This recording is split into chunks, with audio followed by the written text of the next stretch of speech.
그날 밤 서울의 번화한 강남 사무실에서 김지은은 창밖으로 쓰러지는 겨울 불빛을 바라보며 연말 보고서를 마무리하고 있었다.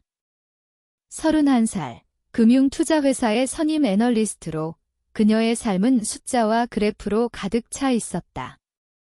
연봉은 억 단위를 웃돌았고 보너스까지 더하면 충분히 여유로운 생활을 할 수 있었지만 매달 부산의 부모님과 동생에게 송금하는 돈이 그녀의 지갑을 가볍게 만들었다.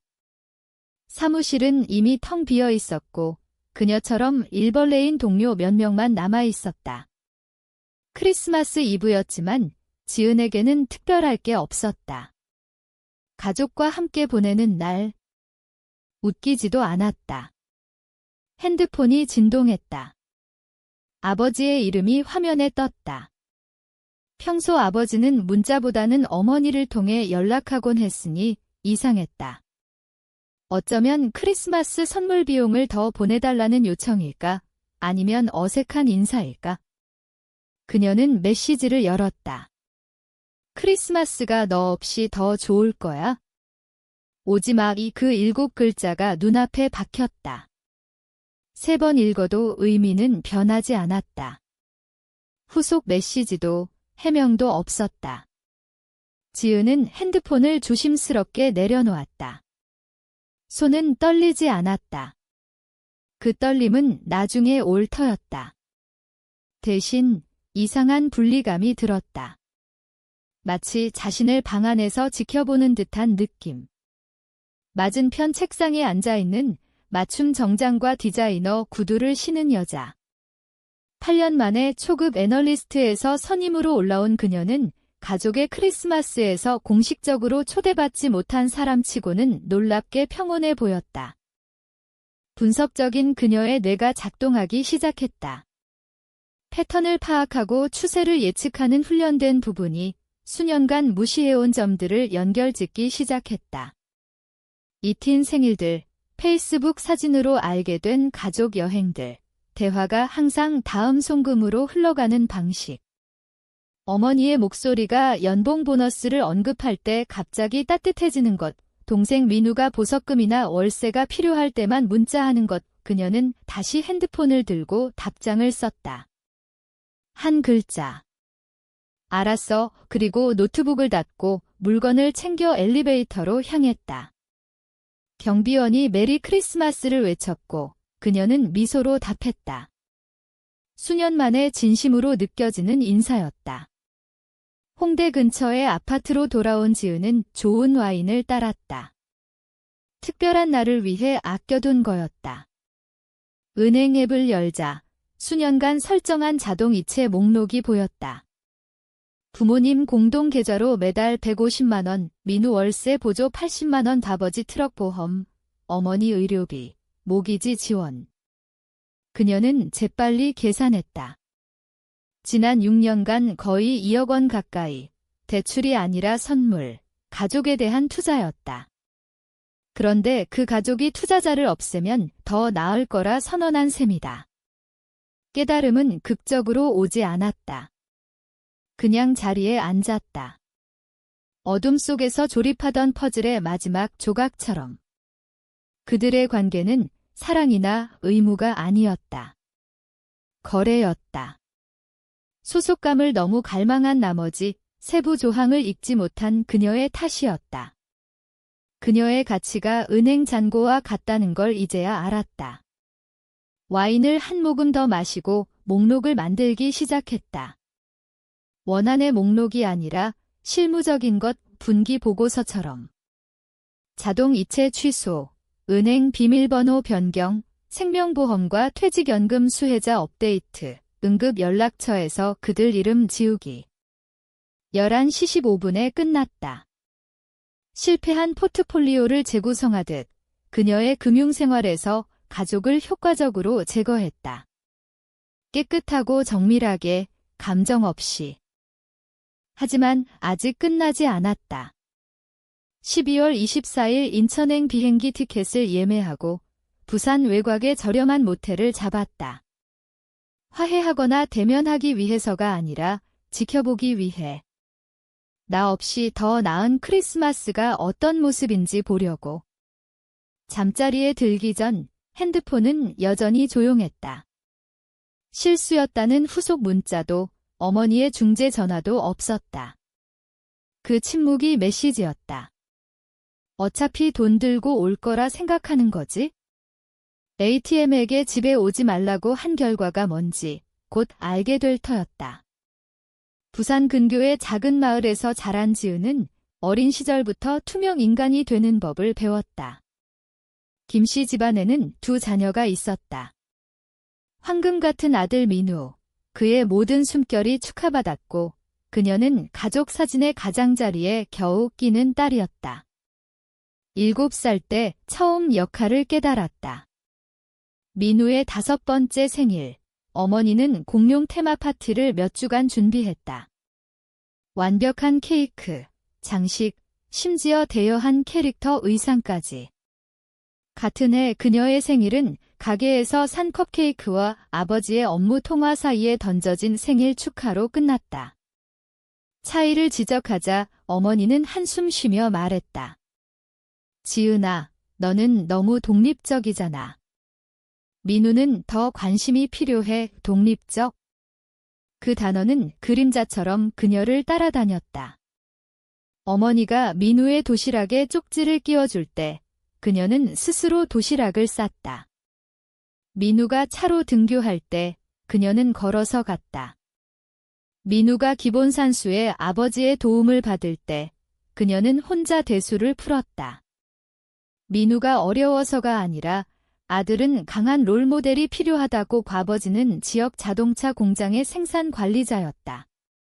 성공을 트럭 크기와 악수 세기로 재는 남자. 그는 업적에 대해 확고한 관념이 있었다. 아들은 축구를 하고 딸은 교사나 간호사가 돼야 한다. 더 높이 목표하면 분수를 모른다고 그녀가 A를 받아오면 아버지는 웅얼거리며 인정했다.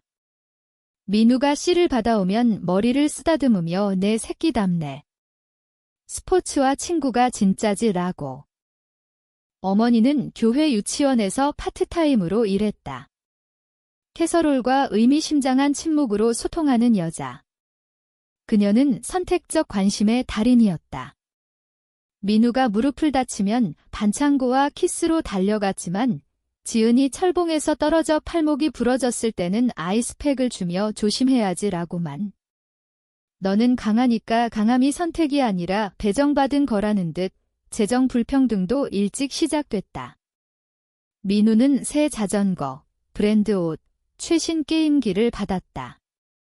그녀는 교회 기부 옷으로 만족해야 했고 학교에서 할머니 옷이라고 놀림받아도 미소 지었다. 불평하면 아버지는 돈이 나무에 열리냐, 지은아.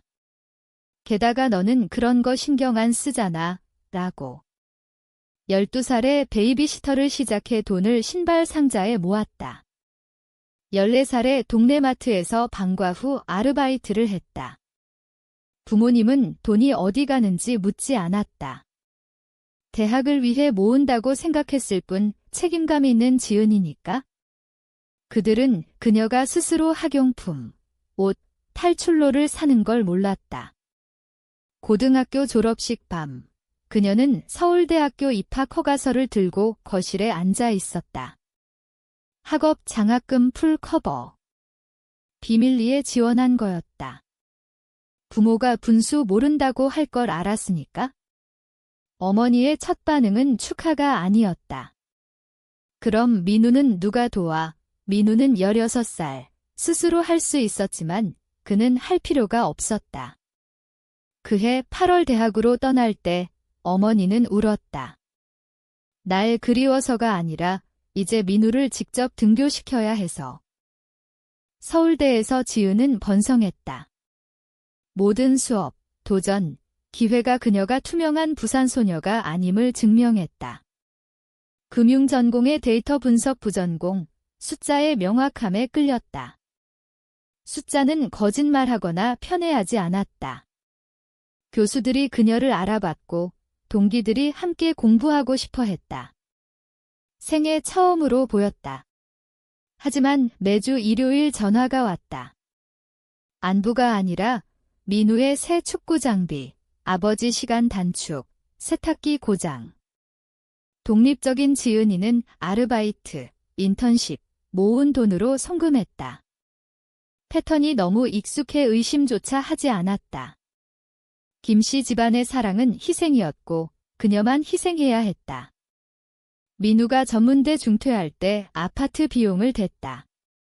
아버지 새 트럭 원할 때 보증 섰다. 어머니의 교회 친구가 서울에서 성공한 그녀를 봤다고 하자 어머니는 도와줄 때 도와줘라고 축소했다. 감사 카드 한 장, 수다 전화 한 통 없었다. 페이스북에서 그녀 이름이 나오는 건 다른 자식은 물을 때뿐. 지은이는 서울에서 바빠. 바쁘고 독립적이고 책임감 있어 칭찬이 아니라 민우가 공짜로 받는 걸 그녀가 왜 안 받는지 정당화였다. 딸에서 ATM으로 변신은 점진적이었다. 서울대 졸업 후 서울의 중소투자회사에 입사했다. 초봉 6,500만 원 그녀에게 자유, 가족에게 기회였다. 첫 급여 2주 후 어머니 전화. 어린 시절 이후 처음 들은 따뜻한 목소리.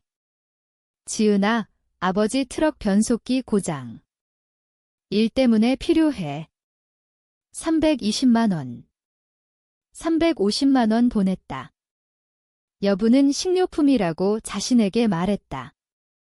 민우 치과 응급. 보험 없음. 180만 원 아버지 공장 시간 단축. 3개월간 매달 100만 원 어머니 유방암 의심 담임. 검사비 240만 원. 각 요청은 죄책감을 포장해왔다. 부탁하기 싫지만 너는 잘 나가잖아. 서울 2년차. 2번 승진. 급여 9,500만, 1억 1천. 요청도 커졌다. 응급이 아니라 유지비. 아버지 시간 줄여 모기지 됐다. 민우 실업시 월세. 어머니 주방 리모델링, 교회 언니들이 수군거려서. 그녀는 스프레드시트 만들었다. 추적하는 습관. 5년간 숫자 충격적. 부모 월 지원 150만, 민우 월세 80만, 아버지 트럭 보험 20만, 의료비 평균 50만, 응급 평균 100만. 매달 거의 400만 원이 서울에서 부산으로 흘렀다. 그녀는 원룸에서 살며 할인점 쇼핑, 휴가 포기하면서 그들의 중산층 생활을 유지했다. 가장 교활한 건 그들이 그녀를 훈련시켜 요청 전에 제안하게 만든 거다. 집에 전화하면 어머니의 계산된 한숨, 괜찮아, 견디고 있어 라는 멈춤. 바로 송금했다. 그들의 필요를 내면화해 충족이 호흡처럼 자동적이었다. 소통은 거래 패턴으로 진화했다. 필요시 문자, 거짓 관심으로 시작. 일 잘 되니? BTW, 온수기 고장 송금 확인으로 답, 간단한 고마워, 사랑해 후 침묵, 다음 필요까지. 2019 추석의 은어는 멀어서 피곤할 텐데 바쁘니까 초대 안 함. 페이스북으로 어머니 쪽 친척 모두 모인 걸 알았다. 테네시에서 온 사촌까지. 크리스마스 작게 하니까 의무감 느끼지 마. 민우 여친이 올린 8인 만찬 사진. 하지만 아버지 새 트럭 계약금 원할 때 하루 3통 전화. 민우 조경 사업 2개월만 망함. 투자 요청에 가족에 투자하라 죄책감 문자. 어머니 카리브해 교회 크루즈 원할 때 키우느라 희생했다 상기. 희생. 물어보고 싶었다. 헌 옷, 이틴 생일, 쉬운 아이라는 상기. 민우가 그녀 월세 보조로 도박한 걸 알았을 때, 아버지 보트 산 걸 알았을 때, 어머니가 교회 친구들에게 가끔 도와줘라고 하며 동정받았을 때 깨졌어야 했다. 하지만 계속 보냈다. 충분히 주면 사랑, 자랑, 인정을 살 수 있다고 믿었다. 매달 1일 자동 이체. 피처럼 흘러나갔다. 필요 예상해 액수 늘렸다. 수익권으로만 가치 있는 가족에 드리려 애썼다. 불안 발작 시작 후 본 상담사 물었다. 돈 그만 주면 어떻게 될까? 고생할 거야. 화낼 거야.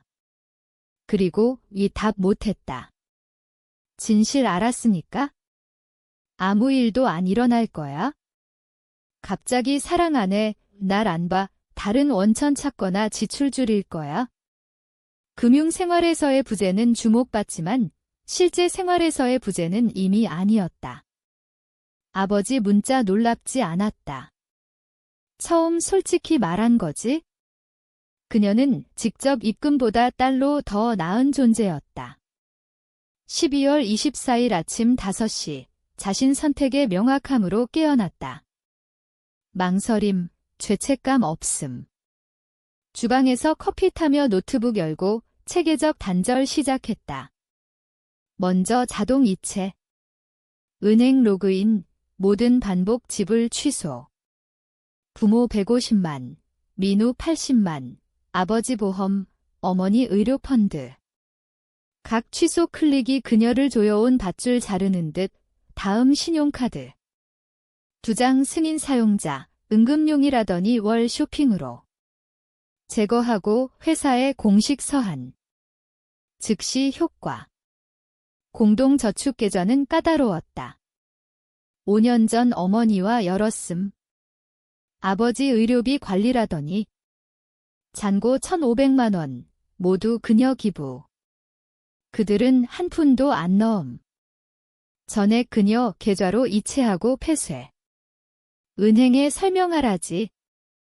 구독도, 넷플릭스, 훌루, HBO, 디즈니 플러스, 아마존 프라임, 아버지 라디오, 어머니 오디오북, 민우 게임.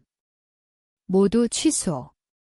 민우 2년 전 체육관 멤버십 3번 갔음, 도. 전화요금제는 고객센터 통화. 2018부터 가족사 라인 그녀가 냈다. 새 라인 제거. 왜요? 유지 제한 있어요. 가족 아니에요. 침묵 후 이해해요. 다른 라인 48시간 내 새 계좌 아니면 서비스 중단 완벽. 그녀는 공식 통지서 초안.